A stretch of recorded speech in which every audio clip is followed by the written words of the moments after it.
In at number 5 we have Eldridge Hotel. The Eldridge Hotel is a historic building located in downtown Lawrence, Kansas. The building is named after Sheila Eldridge, who was a prominent anti-slavery individual who lived here in the 1800s. The building became an apartment complex in the 1970s, but there was a strong desire by the city to see it open as a hotel, and a group of investors contributed, as well as the city of Lawrence, into industrial revenue bonds to make this dream a reality. In the later 1980s it opened as a hotel. A popular story has circulated about the hauntings in this hotel, with the locals, employees and guests that the ghost is that of Sheila Eldridge, who haunts the halls to this day. Many claim that because the Eldridge house's original cornerstone is located in room 506 and his spirit will manifest in that room and also roam around the building. People who have stayed in this room have claimed to witness breath marks on recently cleaned mirrors, doors opening and shutting on their own, and lights turning on and off by themselves. Others claim that the hotel's elevator is also haunted by a different spirit who is known to open and shut the elevator doors on the 5th floor. The 5th floor is said to contain a portal to the spirit world. A popular photograph was taken during the 1980s that clearly shows a ghost-like figure in the building's elevator. Many other photographers have mentioned having unexplained technical difficulties with their cameras when near the elevator. The story of the hotel and the hauntings of Eldridge was the inspiration for the movie The Demon's Shadow, and the hotel was featured in the series My Ghost Story and has been depicted in many writings. Many believe the rich history has resulted in the amount of paranormal activity. In at number 4, Midland Railroad Hotel. The Midland Railroad Hotel is known for serving the largest steak around, and if you can finish all of it, you get it for free. But it has a sinister, haunting history. It was first a popular train stop in the 1890s, then known for being the location for the movie Paper Moon, where many scenes were filmed at this hotel in 1973. Since then, it's gone through fires, the Great Depression, and plenty of renovations. It is now owned by the Wilson Foundation, has been back in business since 2003, and is listed on the National Register of Historic Places. Not only is this hotel known for these interesting things, it's most known now for the paranormal activity that lurks around the hotel. The most famous ghost is that of an orphan girl that haunts the 3rd floor, who knocks on doors, runs through the hallways, and even jumps on your bed, leaving little footprints. A ghost hunting team has experienced this spirit and have recorded sounds of the little girl. Another 3rd floor room is where a sheriff was said to have been lynched, and sometimes the door is unable to be unlocked even by the master key. Ghostly figures have been seen at the top of the stairs, and things in the kitchen have flown distances suddenly without being touched by anyone. There are also many ghostly figures that are seen on the staircases, and have left many to believe that the fire that took many lives back in 1902 are the results of some of these paranormal presences. The owner of the Midland Railroad Hotel, Melinda Merrill, says that there's not one employee who hasn't seen or felt something, and you can definitely feel a presence when you enter the hotel. In at number 3 we have Hotel Josephine. The Hotel Josephine is considered by many to be the most haunted hotel in Kansas. It was built in 1890, located in the city of Hawthorne, and is the oldest consecutive operating hotel west of the Mississippi River. The history of the hotel is rich but also very haunted. The hotel was built by A.D. Walker and was named after his daughter Josephine. When it was built, she was only 4 months old, and she attended the local elementary school and graduated Kansas University. Her graduation photo is hung in the front parlor, above the antique piano, and according to the current hotel manager, Tracer Fox, her spirit is just one that is wandering the hotel. Tracer Fox has expressed his belief in the spirits when he first stayed at the hotel. He was woken up suddenly at 3:30 AM and his bed was moving. He figured there was an earthquake, but when nothing in the news confirmed it, he knew it was a spirit. His mother came and stayed in a room across from him and experienced the exact same thing he did with no explanation for it. They had been skeptics before these happenings, but they are both now firm believers. Other guests staying at the hotel have similar stories, as well as experiencing hearing strange sounds, laughter, footsteps, and seeing shadows. It has been expressed that spirits can be found on each floor. One of the most haunted rooms in the hotel is the Buffalo Room, where shadows are often seen and photographed in the mirrors around the room, as well as the Carrie Nation Room. According to historical documents, a woman hanged herself in the bathroom of that room, and many guests staying there have come out of the room clutching their necks and having a hard time breathing. The hotel has brought several famous guests over the years, including former US President Grover Cleveland, who stayed there in between his 2 terms as president, along with Carrie Nation,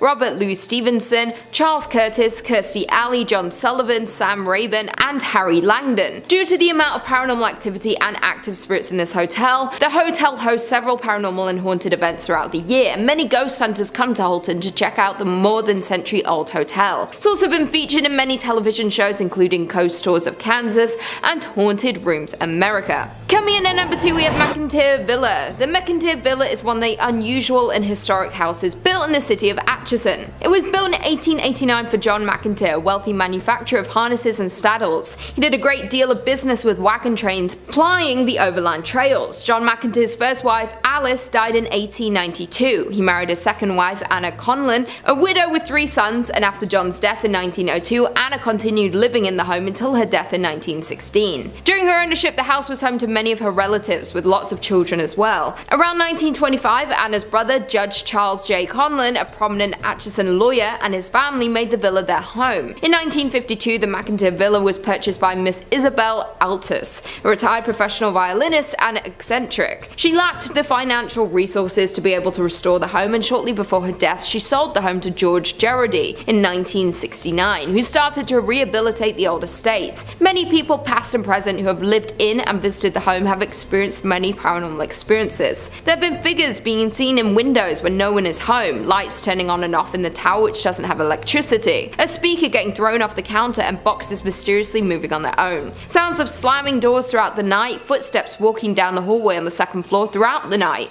the feeling of being watched, drastic temperature changes, voices, the scent of a woman's perfume, and the hunt of cigarettes. The number of encounters and confirmed hauntings seen and heard around this home is crazy, and it's considered to be one of the most active paranormal homes in all of the US. The amount of activity in this home makes it a hub for investigators, mediums, psychics, and ghost hunters. They offer ghost tours of the home, and you can stay overnight to try and encounter these spirits. And finally, in at number 1 we have Sally House. The Sally House is said to be the most haunted place in Kansas. This home was built in the turn of the century and is located in the city of Atchison. After being built, the home was bought by the Atchison physician who worked from his home. The front served as an office space and examination rooms, and the upstairs is where the doctor and his family lived. One day, a frantic mother arrived at the home carrying her young daughter Sally. The child had collapsed from severe abdominal pain. The doctor diagnosed appendicitis, but there was no time to delay surgery. Sally unfortunately passed away on the operating table. For years after, many believe Sally stayed to haunt the home, and the haunting grew infamous in 1993 when the house was rented to a young couple. It started when the couple's dog would growl at nothing and make even louder growls when near the upstairs nursery. Things began to take a violent turn when fires broke out in the house and a series of sinister attacks on the husband began. The former operating area would feel extremely cold, and objects would visibly move when the young man came close. He could feel scratches on his chest and abdomen, but the ghost never attacked the wife or baby. Not only did the former residents experience the paranormal activity, but locals and other visitors of the home have experienced objects moving on their own, mysterious coldness, physical touches, video and investigative equipment that stopped working, trained guide dogs refusing to enter the nursery, and unexplained scratches or bruising on their bodies during and after their visits. Psychics have visited the home, and many have confirmed the presence of spirits in the home and have even communicated with them, and many have entered as skeptics and left believers. Due to the number of experiences in the home, it's gained a lot of media coverage from television channels including A&E, the Travel Channel, the Discovery Channel, and the Sci-Fi Channel. The home is not currently occupied but holds many guided ghost tours for both daytime and even overnight visits for the ghost lovers and paranormal investigators.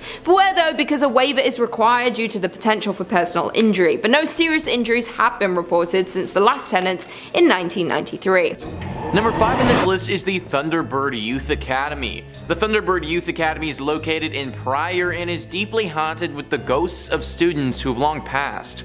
Back in 1942, it suffered a horrible tragedy where a lot of the children staying here passed away. Back then it was an orphanage, and it was still years before it would become a military school. It got hit hard with a devastating tornado that the building simply wasn't ready for. Tons of the children who lived there perished due to the storm, and now their ghosts are said to linger here. Stories where people will wake up in their beds and find literally other children lying in them, staring directly at them, are far too common. These stories also don't even factor in one of the most famous ghosts there, Hector. Hector is a young boy who haunts the 3rd Platoon building. Hector's story is far more graphic than the other children who died. It's not confirmed, but some say that the cook took Hector's life and did it in a fashion that I can't go into detail on YouTube about. Either way, now his spirit forever haunts this building and all of those who reside in it. I personally would never want to go to military school anyways as a kid, but having it be haunted would make it even worse. Number 4 on this list is the Tulsa Theater. It's weird how some places attract ghosts and spirits more than others. Theaters are one of the most prominent spots for paranormal presences, and this theater is no exception.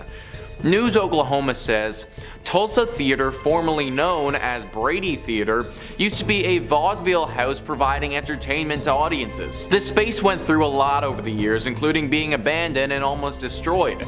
But after renovations and a name change, the Tulsa Theater reopened. Legend is the space is haunted by an Italian opera singer named Enrico Caruso. Caruso took in the sights around town while in Tulsa to perform. He wanted to see the oil wells and how they made them, said French. And as they came back, it was raining, it was cold, miserable, and the car broke down.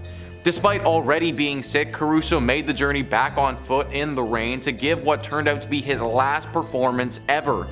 He had a great performance according to history, French said. It was one of his best.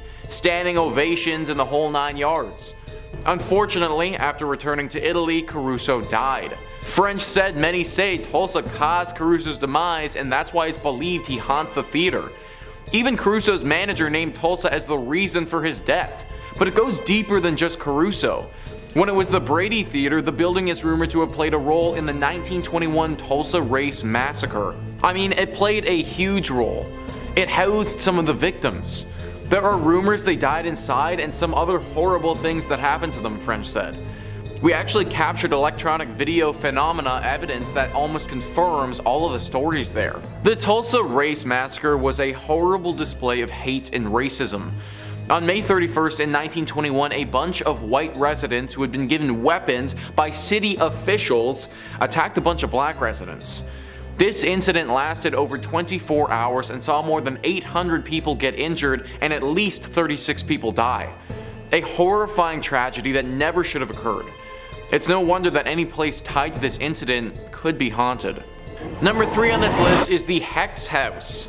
Yeah, that's right guys, this place is literally called the Hex House, so it's no wonder why it's making the list. News Oklahoma says again, so this is something we feature in our serial killer tour. The new Hex House is inspired by the home that used to belong to Carol Ann Smith. French said the original Hex House, located at 10 East 21st Street, has negative energy attached. I mean, the things that she did with her nephew. They were dumping hot water on people that lived in the duplex next to them. There's also that whole history of her keeping those 2 hostages in the basement and kind of hypnotizing them, putting hexes on them. Yes, it's insane, said French. Claims of windshield wipers or stereos going on while the car is off are frequent if parked nearby. French even says they tested the theory during a tour and claimed she never did it again. We turned the bus off, but then it wouldn't start back up. It wasn't until a lady said she called Carol Ann a bad name and then she apologized. As soon as she was done, the bus came immediately back on, French says. The reason this house is on the killer tour list is due to what went down in 1928, guys. John Blymier, after receiving consultation from a woman named Nellie Knoll, thought that he had been cursed by another man named Nelson Raymer. John and some of his friends broke into the home, which is the Hex House, and then brutally killed Nelson. After they did this, they tried to set the house on fire, but it actually didn't burn. Since then, it's been a hotspot for ghosts, specifically that of Nelson Raymer. Number 2 on this list is the Stone Lion Inn Bed and Breakfast. This is definitely not the Airbnb you want to be booking for you and your pals for that relaxing weekend getaway you've been picturing. Travel Oklahoma says, stay at the Stone Lion Inn Bed and Breakfast in Guthrie at your own risk, as a mischievous ghost child has been seen and felt throughout the home.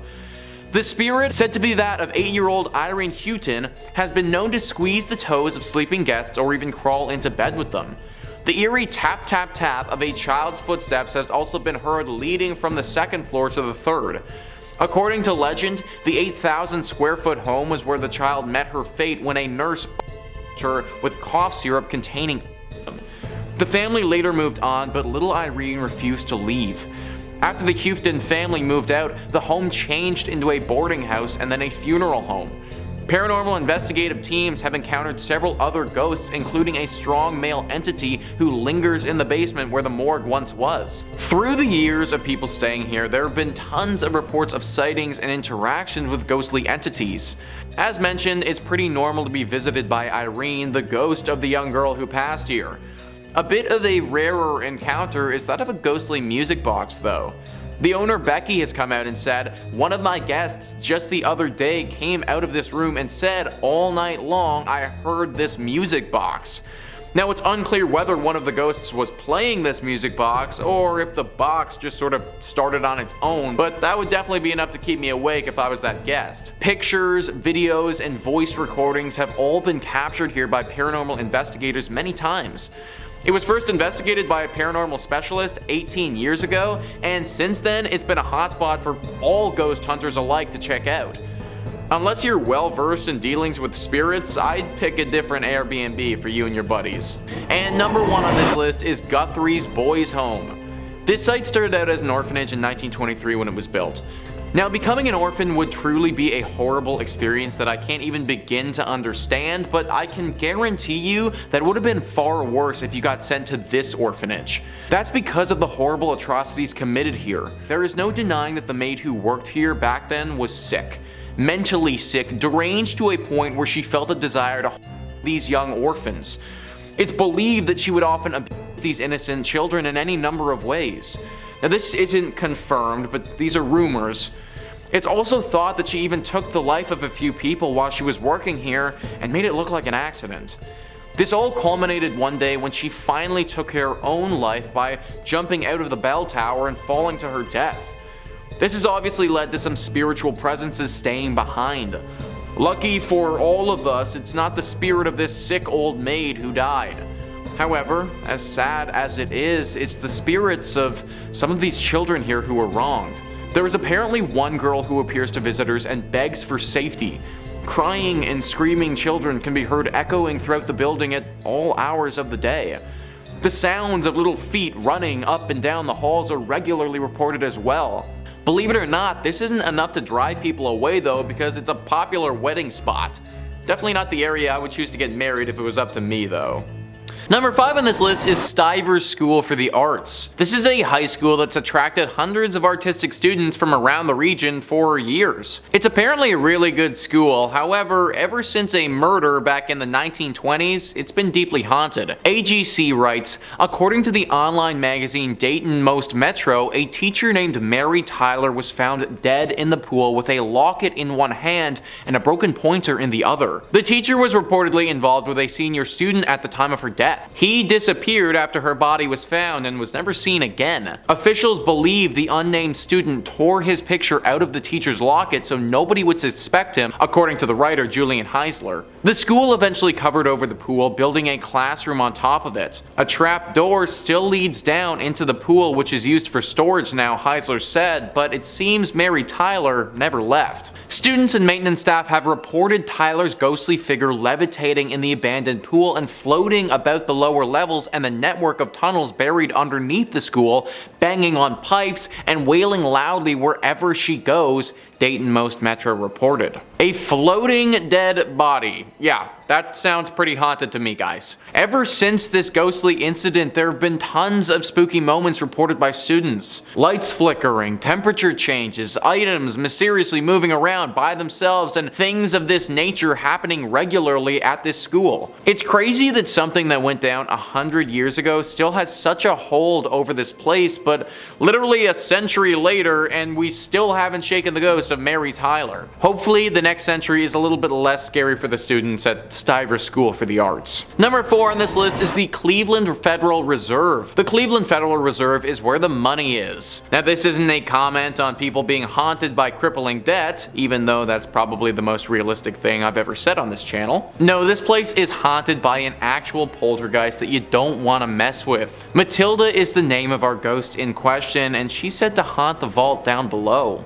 Now the good thing about this place is that you actually can't even get to the haunted area. So even for those of you who are feeling daring, you aren't going to be able to go and visit Matilda because it's off limits to the public. Matilda used to work here and was deeply involved in the stock market. That's why when the market suffered a horrible crash in 1929, Matilda felt trapped and saw no other way than to take her own life. She did so in this building, and now it is forever haunted by her spirit passing through the underground walls, scaring all of those who work down there. It's hard to know how accurate this haunting really is because we don't really have any proof of it. That, however, is more due to the fact that it's super off limits and super well guarded vault that nobody can get to. If we can trust the verbal accounts of the people who've run into her, and there have been many, then we should definitely fear this vault. Number 3 on this list is Crybaby Bridge. This is definitely one of the most famous spots in the state when it comes to hauntings. This one specifically is the Rogues Hollow Crybaby Bridge and has a pretty sad and scary history. There are 2 legends that could be true in regards to this bridge. The first one says that the mother of a newborn child had a falling out with her lover. He abandoned her and she fell into a deep depression. She responded by throwing her newborn over the bridge and then followed that by throwing herself over as well. The second legend says that 2 parents of a newborn child were driving down the road. They got to the bridge, and on that bridge their car spun out on some black ice. The car crashed into a tree right after the bridge, killing both of the parents. The baby in the back of the car survived though, at least for a time. This road doesn't get traveled on often, and it was very cold that evening. When people eventually did come upon the crash, it was too late. Ever since this incident happened, this bridge has been rightfully avoided by the locals. The horrible sound of a baby crying can be heard echoing throughout the river that it passes over. They say that standing on this bridge for too long, it's not good for your brain or your mental state. That your sanity will slowly slip away from you, and any happiness and good feelings that you may have had will be sucked away down that river for good. Not a bridge that you should want to go down at all, so avoid it altogether. Number 2 on this list is Squires Castle. So calling this place a castle is a bit of a stretch, because the castle was never actually built. News 5 Cleveland says, located in the North Chagrin Reservation of the Cleveland Metro Parks, this castle is a reflection of the builder Fergus B. Squires, who was a founding member of the Standard Oil Company. The actual castle was never built, so what it's standing on today was the shell of the gatekeeper's house for the estate. Legend has it that Fergus's wife, Rebecca, was very much a city girl who wanted nothing to do with nature. Stories say Rebecca was walking up the stone stairs when she became startled by something outside her window. In a panicked state, she dropped her lantern and tumbled to her death down the cold stone staircase. Ever since this tragedy happened, Rebecca's ghost has never left, haunting all of those who visit or stay at the estate and bemoaning her unfortunate fate. The thing is that she isn't the thing that most people are scared of. It's whatever the thing was that frightened Rebecca so much that she fell to her death. Rumor has it that there could be a werewolf-like beast roaming the estate. Dark red eyes have been seen in the night at afar, and the howls of some wolf-like creature have also been reported. Is it possible that Rebecca saw this werewolf so many years ago and that's what frightened her? Maybe she isn't trying to haunt the place at all, but actually trying to scare people away from this place so the same fate doesn't happen to them. Either way, I don't recommend going. And finally, number 1 on this list is the Lorraine Palace Theater. You know, for once, it would be really nice to go see some theater without fearing for your life. Sadly, you aren't gonna get that at the Lorraine Palace Theater. The Atlanta Journal-Constitution writes, the Lorraine Palace Theater opened in 1928 in Lorraine, Ohio, near Cleveland. It seats just over 1,700 guests and was the first movie theater in the state to show talking pictures, according to the theater's website. Dave Hensley, a paranormal researcher and the founder of EVP Mediums, told the Chronicle-Telegram after investigating the palace that there are so many spirits there he couldn't even count them all. We got a name from a gentleman named Ed who said that he worked at the shipyard. That's profound because the shipyard was directly behind the palace. He claimed that he was murdered pushed downstairs, Henley said. There was a spirit who said that he died of drugs as well. And we had spirits that were killed in the 1924 tornado that hit Lorraine. That was pretty emotional, one of them said. My body flew, Henslet told the Chronicle. The theater's operation director told the newspaper most people in the area probably know about the ghosts and spirits that roam the palace's hallways. I think everybody in Lorraine County has been privy to the rumors of the unexplained activity in the Lorraine Palace Theater, Chris Pataki said. In fact, a documentary on the haunted theater called Ghosts of the Palace is scheduled to debut at the movie house this weekend. Pretty ballsy move right there, guys, literally screening a movie about your haunted theater in said haunted theater. All of this though should make it very clear how haunted this place actually is. Literally everybody around this area knows about this spot. And whenever you're getting a full-on movie made about how specifically haunted you are, then you know that you've made it as a haunted location. Even though most people make it out of this theater unscathed, that can't be said for everybody. Attacks have been reported and left people feeling very emotionally and even physically scarred. Netflix is a thing for a reason now, guys. Let's use it. Number 5 on this list is the House of Wills, a historic mansion with a deep history and an even deeper haunting. The Atlanta Journal-Constitution says it was built in 1898 by the Germania Trevernian Social Club, according to the website of the current owner, Cleveland artist Eric Freeman. By 1912, it was turned into the hospital for immigrants, and by 1920, it housed the Cleveland Hebrew Institute until 1938, prominent African-American entrepreneur and businessman John Walker Wills bought the property in 1942 to use as the location for his second funeral parlor. Wills died in the home in 1971 and his family sold it in 2005. The home fell into disrepair until Freeman bought it in 2010 and started the challenging work of restoring and renovating the property. Freeman said on his website that Wills is believed to be one of the many ghosts that haunt the house, and on his Facebook page he posted a scary electronic voice phenomena, or EVP, recording from the house of what sounds like dozens of spirits from beyond trying to be heard by the living. There have actually been some famous paranormal investigators that have looked into this mansion before, and they all came to the same conclusion. It's haunted. A swirling mist will occasionally appear in the mansion, followed by stark temperature changes and a horribly foreboding sensation. Visitors who've stayed at this mansion for extended periods of time say that the visit changed them, that they're sort of constantly on alert after that stay, as if they're hyper aware all of the time. Unless you're trying to feel anxious literally all of the time, I'd book another place to stay if I was you. Number 4 on this list is the Sealy Rose House. This house is located in the Malabar Farm State Park, which is in Richland County. To this day, it's still a working farm, which is kind of shocking considering the horrible tragedy that occurred here many years ago. Sealy Rose is actually the name of a person, a young girl who lived in the late 1800s. This girl wasn't innocent and sweet as the stereotypical farm gal is.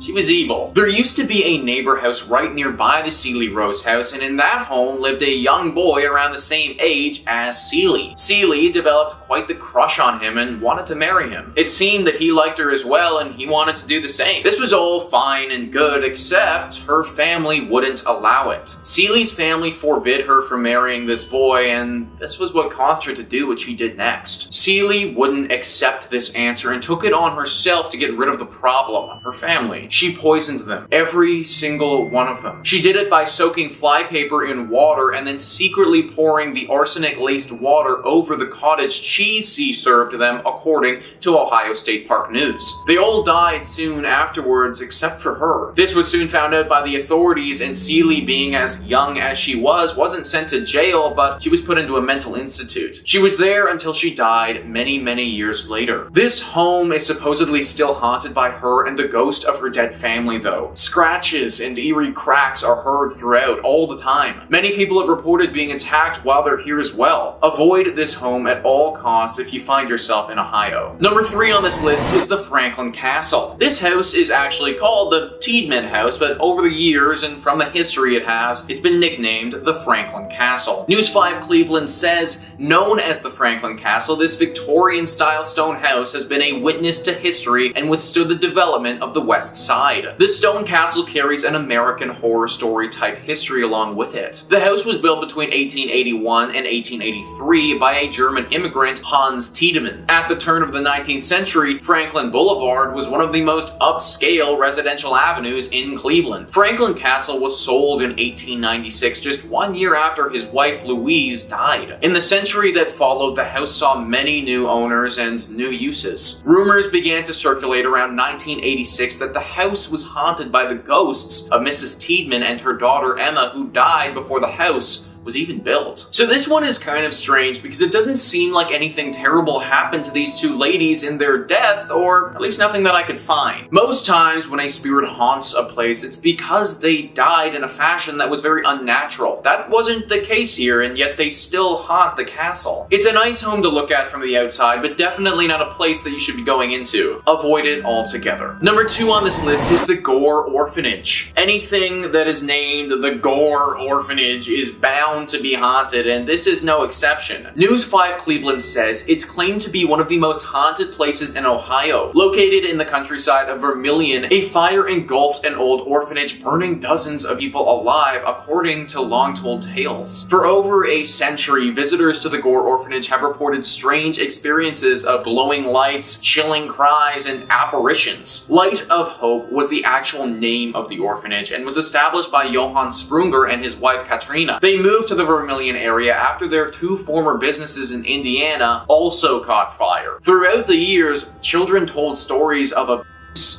neglect, and slave labor conditions. In 1909, an investigation was conducted, but because the state had no laws or regulations pertaining to orphanages, nothing could formally be done to prosecute the couple. While there's no proof that any deaths actually did occur, there's still little doubt about its reputation for being one of the most haunted areas in Ohio. So not only did this place suffer a horrible tragedy where several people passed away during a massive blaze, but prior to that even happening, there seemed to be so many human rights violations going on. I have no idea how back in the day the state wouldn't have had any laws pertaining to orphanages, but it just shows how back then these operations and children were so neglected. Because of all this tragedy and just general sadness, we have what stands today, a horribly haunted, abandoned old orphanage. Now this is on the list of places not to go, and that's because it is actually very dangerous to do so. The ghosts here are upset, and interacting with them will be a huge strain on your mind. However, if you are feeling strong enough, then I actually do encourage you to go. The only way these spirits will finally find peace is if they finally get the attention from the public that they deserve, something that clearly this place didn't get while it was in operation. And finally, number 1 on this list is the Ohio State Reformatory. This is one of the most famous spots in all of Ohio. It got the public's attention when it was used as the filming location for the famous movie Shawshank Redemption. It also got the public's attention though when it was claimed to be one of the most haunted spots in the entire state. The Atlanta Journal-Constitution says workers laid the cornerstone on what was known as the intermediate prison between the Boys Industrial School in Lancaster and the Ohio State Penitentiary in Columbus for nonviolent offenders on November 4th, 1886, according to the Mansfield News Journal. The building was used as an operational prison for 94 years until 1981, and during that time there was a good deal of violence, death, and disease. It's not surprising in the least to find out that this place is haunted. Visitors have reported seeing shadows, hearing strange noises and conversations, and experiencing feelings of anger, dread, and sadness. In 1948, the Reformatory's farm boss, his wife, and his daughter were kidnapped and killed by 2 enraged parolees outside the prison's walls. But the building itself is believed to be haunted by the ghost of Arthur Lewis Glattack, the superintendent at the prison from 1935 until 1959,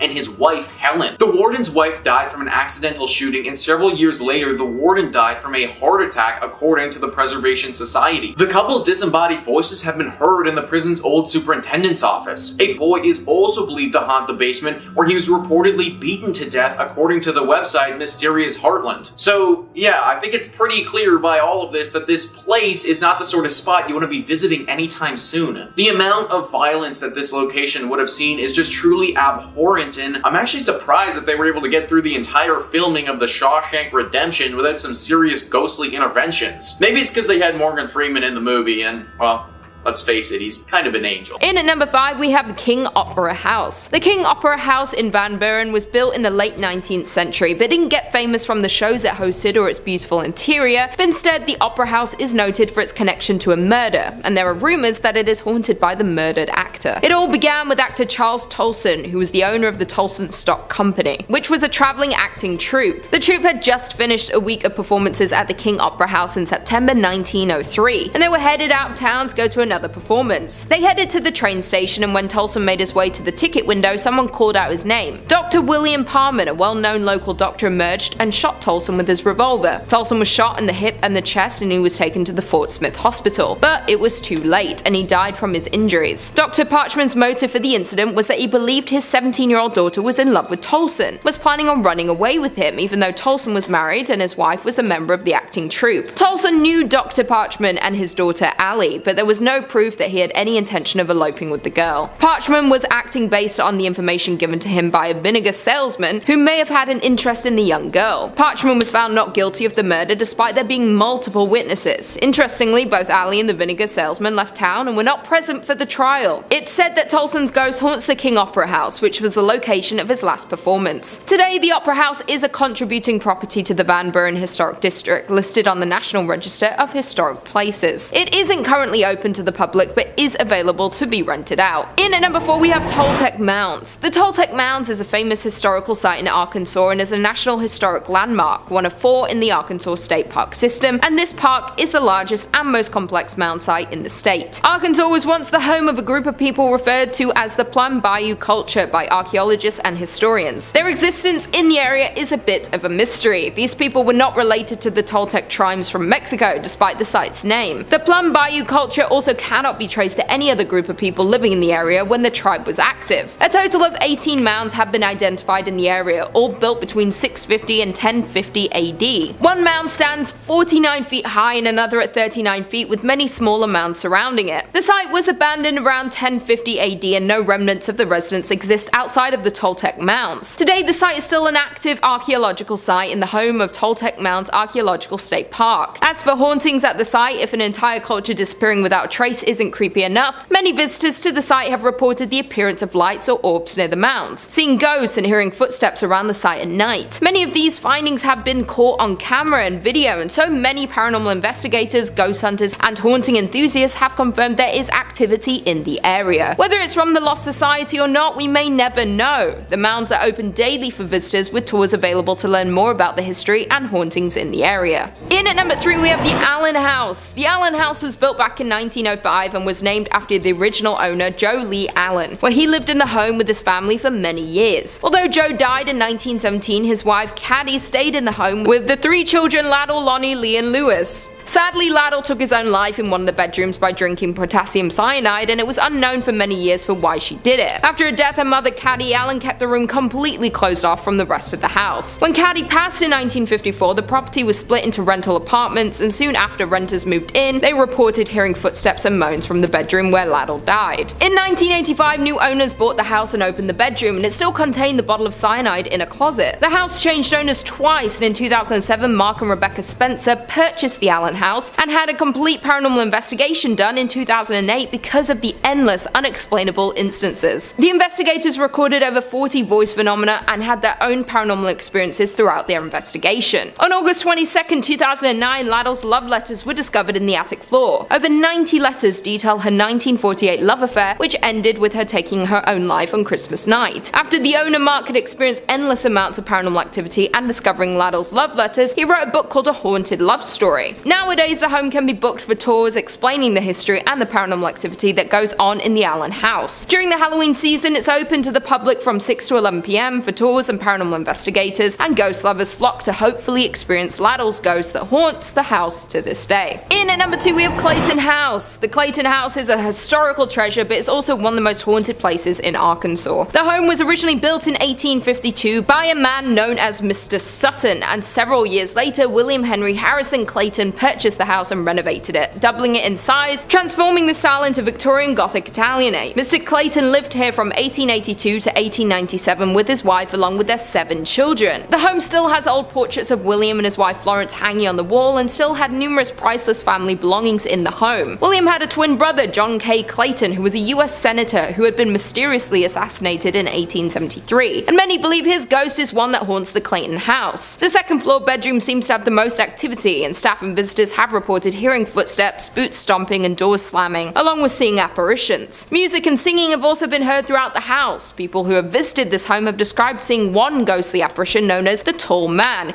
who is dressed in all black, wears a hat, and walks angrily around. Another spirit often seen around the Clayton property is described as the woman in the brown dress. The woman is said to be peaceful and often just stands in one spot quite still. She is believed to be either Mrs. Clayton or possibly a nurse from the time the property was a hospital. The home became abandoned during the Civil War before it transformed into a Union Army hospital. There was a carpenter in 2007 who was doing some repairs on the home and took pictures before it started working, and when the pictures were developed, there was what appeared to be a woman in one of them. The home is now listed on the National Registry of Historic Places and holds tours of the home explaining the history and ghost stories. And finally, and at number 1, we have Crescent Hotel. The Crescent Hotel was built in 1886 and can be found in Eureka Springs. Due to the rich history, it has hundreds of tales of paranormal experiences and ghost sightings. The hotel has previously served as both a private girls' college and a cancer hospital, where Dr. Norman Baker claimed to have the cure for cancer. There are so many stories of ghost sightings, starting in room 218 where Michael, an Irish stonemason, who fell to his death when building the hotel. He's known to hang out in this room and is often seen. Theodora, a cancer patient who is known to be seen fumbling for her keys outside room 419, as well as tidying up for guests when they leave the room. Brecky, who passed away in the hotel, has been seen throughout the hotel, often bouncing a ball. Dr. John Fremont Ellis, the hotel's former in-house doctor in the 19th century, is often seen, or his cherry pipe tobacco is smelled near his former office, which is now room 212. Even the famed hotel cat Morris, who had been buried on the hotel property, is regularly seen and heard. A recurring phenomenon happens at a specific spot on the 3rd floor, where the hotel connects to an annex built onto the hotel when it was a hospital. The area has been said to be a portal to the other side. There have been multiple guests who have grown faint, with a few passing out frequently. Guests turning pale and falling against the wall and then sliding down. Many paranormal investigators believe that limestone has a special ability to absorb and release electromagnetic and psychic energies. Crescent Mountain, the hilltop the hotel sits on, is predominantly limestone. The massive thick stones used for the body of the hotel were also made of limestone, and these factors may contribute to the amount of paranormal activity the hotel guests experience. The Crescent Hotel is dubbed America's Most Haunted Hotel and has been on many TV shows like Ghost Hunters, Ghost Adventures, and Paranormal Witness. There have been an abundance of extraordinary experiences and have attracted the attention of paranormal investigators to study and research the hotel's supernatural activity. The hotel offers daily ghost tours to learn more about the ghost stories, sightings, and the history of the hotel. Coming in at number 5, we have the Driscoll Hotel in Austin. The Driscoll Hotel in Austin is rumored to be alive with the ghosts of the past who reveal themselves to guests of the present. Colonel Jesse Driscoll opened the luxurious hotel in 1886. The wealthy cattle baron bought the corner lot of Brazos and 6th Street for $7,500. The Driscoll has welcomed high society events and historic political events over the years. In 1934, Lyndon Baines Johnson met his future wife, Lady Bird, at the Driscoll. He later used the hotel as his headquarters for the White House Press Corps. Today, guests say the hotel is haunted by Colonel Driscoll's spirit. He was known as an avid cigar smoker, and at times guests report the smell of cigar smoke despite the fact the hotel has been smoke-free for several years. They also say Colonel Driscoll has a fascination with lights. It could happen by his portrait or anywhere in the hotel. It's very likely Colonel Driscoll is checking in on his property. Among the stories of the Driscoll is the legend of Peter Lawless. He was a railroad man who lived at the Driscoll for 31 years until his death in 1917. Some say his spirit still haunts the hotel today. Guests and employees have reported seeing Lawless in hotel lobby elevators. He can often be seen walking out of the elevator, checking his railroad watch, nodding to the staff, and then disappearing. The spirit of a little girl is also said to haunt the Driscoll Hotel. In 1887, 4-year-old Samantha Houston was chasing a bull when she fell to her death on the grand staircase. She was the daughter of a Texas senator. Guests have heard the unexplained laughter of a little girl and the sound of a bouncing ball in different areas of the hotel. Samantha's father paid for someone to paint her portrait shortly after her death. It now hangs on the 5th floor of the Driscoll. Some say she tries to communicate through it. People say once in a while you can catch her giving a smile and her expression will change in the painting. These mysterious happenings are why the Driscoll is known as the most haunted hotel in Texas. It attracts guests looking to encounter visitors from the other side. They are playful, mischievous, very quirky sense of humor when it comes to playing little tricks on people. Coming in at number 5, we have La Fonda on the Plaza in Santa Fe, New Mexico. In the historic district of Santa Fe, New Mexico sits the historic La Fonda Hotel. This old hotel has been providing a pillow for weary travelers since 1922. The location itself has been called home to some kind of inn or fonda since Santa Fe's